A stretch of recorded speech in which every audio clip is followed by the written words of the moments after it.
Alright, YouTube, to make an Old El Paso Velveeta loose meat sandwich, aka Sloppy Joe, you need the taco meat, you need a toasted bun, and you need Velveeta.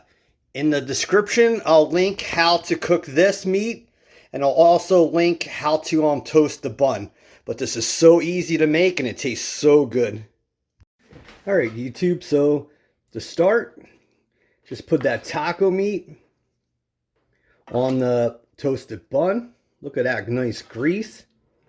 And like I said, we cooked it with this taco seasoning. I'll put a link on how to cook that. So just load this up with as much meat as you want. Alright, YouTube, so we did the cheese.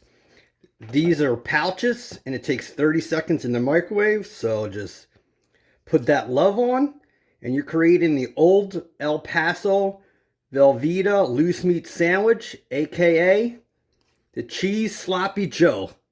And look how easy that is to make. And that thing will taste excellent. And there it is, YouTube. Your cheese Sloppy Joe. If you like new recipes, new ideas, you want to try new things, hit the like. Hit subscribe and the bell.